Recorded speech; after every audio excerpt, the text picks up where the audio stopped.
Your students were great. It was nice having you do it, and we really appreciate the opportunity to be here and to share with you. So, and so we're going to open it up and let you begin. Okay. And so we're going to let you talk first about your assessment of your lesson and how you think it went. And you had raised a couple of issues at the beginning about several students, of which Deb wasn't able to hear that, but Kamal and I were. And so we would be willing to offer those pieces of information to you afterwards, but we're going to let you start and begin first. Okay. Well, now that the lesson is over, and looking back upon the lesson, I definitely feel that there was a range of growth amongst the students and a range of debunking some misconceptions. Though I still feel that there are some misconceptions that we'll need to address, and that's one of the things that we'll be able to address as we look at student E's work and student J's work and continue on with tabular representation throughout the school year. But I feel like we had some good discussions amongst the individual shoulder partners, as well as a group, regarding mathematical sense, and that things can make mathematical sense even though there is error in matching up with the DVD plans. So I was intrigued by that part of the conversation that we had in class. And I also found it to be useful that the students were able to record their findings in their little DVD packet plans. Anything else within the lesson that struck you that you would like to add? I think that one part of the lesson that I'm recalling right now regarding that would be that when we're looking at the different tables and asking the question, what is the mathematical purpose, that there isn't that instant connection to the prompt. And that's the guiding light, and that's the reason why we're working with these tables. And so I would like to go back and work on that connection some more. Again, having the kids realize that the whole reason why we're doing this is to answer the question of when will the 3 DVD plans match, and have that be the guiding light for our investigation. So now I open it up to the observers then to share with you comments or things that may help clarify, flesh out some of the issues that you raised, some of the things that you brought up earlier, because we were able then to hear conversation among the pairs. So I open it up to the observers. Well, I'll just start with, I think it was Amir who had said when he was talking with his partner, he said, I set up a T-chart with 3 tables. And that to me was fascinating, because he's seeing his T-chart. Is it a table within it? Are there 2 different things? Can T-chart be just like a table? So that I think we do need to, in the future, address it with the students. What is a T-chart? What is a table?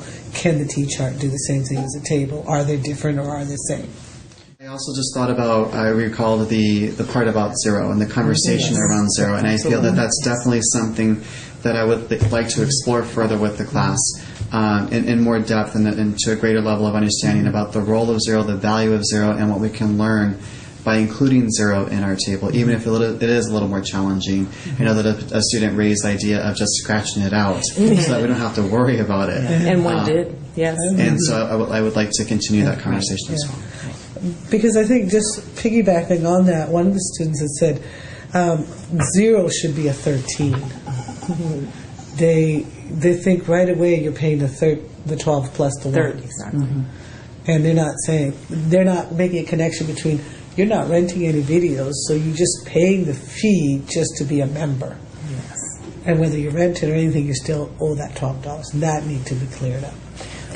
But one of the things that I saw was when the students were able to read the actual plans, which we had to have them revisit, then they got the 0. So the 2 groups I worked with, that's what they wanted to do. They wanted to move it to 13. And then I said, look around right there at the plan. And they went, oh, it's $12 just for the month. Yeah. And that click happened several times. So you're right. That's what I love about being reflective and looking at lessons and stuff, is that is a piece that kids didn't go back and refer to the charts that we had up there. So putting it on a piece of paper, everybody would have it. Yeah. And it was loose in the sense that then you could use it for any plan, and you could have that information. I think it would be really good for the student work. And okay. and not just to have the paper, And not just have the paper, but the teacher would have to, remind them. Now let's look at the plan and the check the prompt and what's happening with the table. Yeah. So they go refer back to the board. So it sounds like we're going to, then to refine this, we're going to put all the 3 different DVD plans on one handout and maybe even include the prompt. Oh, we could do that. Yeah, the prompt is good. I think the prompt would be good. Yes, Absolutely. Yeah, we could. And then the teacher can verbally also remind. Let's use refer it. back to Look the at plan. refer back to the plan Right. and then see, is this what's happening?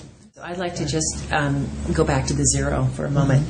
I thought it was really nice the way it came up in the conversation, and you had in the disequilibrium, because there were some who felt comfortable and it was important and they could make sense of it, and there were others that couldn't.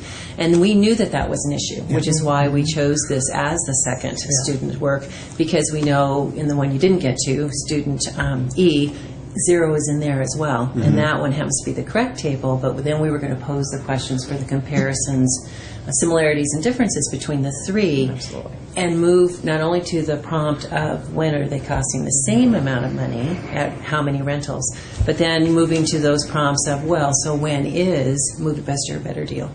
When is, Online Flick's a better deal? So where's that cutting or breaking point for each one of those, let alone just when they cost the same? So I thought it was very rich that way, that there was that students were as articulate as they were about that notion of 0. So to me it was like, okay, so this really leads into this potential of a really good mathematical understanding of what 0 will tell us and not tell us. And I'm excited that this conversation has started about 0 for when we are working with graphing what's the data in our table, then we can continue that conversation in that representation and talk about the point of origin and talk about possibly crunching our number line and all of those other, our X and Y axis, and all of those other elements of graphing. It's exciting that this is going to give us a talking point. Absolutely. And that was why we had designed, specifically designed it purposefully to do the verbal and then to do the table first. So, but it's interesting because they could answer that question without the 0. Yes. And the interesting thing with this class to see would be when we go on to J, and then we come back. Yes. Why was 0 important? When is 0 important? Yes. And so we should probably explain a little bit about J. J is a student who didn't do things one by one as far as the number of movies. He did things in groups of 3. I think he began with 0, then he did 3, and he did 6 and 9. Don't quote me, but anyway. So he left out pieces, but it was a good conversation about. It would be a good conversation, which follows then. And then also for them to see E. Is E the one that's correct? E is the one. E's the next. So when they see E. Yes. And then to see how the correct one was done, then you can go back, relate to the mistakes again. And then you come back with J, which then is done differently. So That's then can we really make those, and we may be able to determine when they cost the same, but are we going to be able to determine when one's a better buy or not? Because of, do we have enough information? I know that Cecilio had asked us to take some notes on Charles, as well as Melanie and Daniel. And so are there any other information from different pairs that you would like to share with Cecilio around either the issue of 0 or the issue of understanding the table or forgetting the plans? Or the 2 I watched had a good understanding of the mathematical understanding, and I was pleased with that. When I moved over to the other 2, there was the confusion about right and wrong versus mathematical understanding. Right. So I was pleased at first watching their growth and then realized that the group next to them were still struggling with that. And then The correct answer is still kind of where they want to be sometimes. Okay. And that's still trying And to. not realizing that mathematically it is correct, it's just somewhere it fell through. but I did hear Jocelyn and Charles. Charles tended to dominate. Mainly it's because his colored card was the first one that he got to go first. But then Jocelyn, several times, and Jocelyn. But I was pleased that she didn't. She wasn't shut down. So even though Charles would say something, she would volunteer, and the clarity of her thought process wasn't nearly as clear as what Charles' thought process was, but she was able to articulate what she was thinking.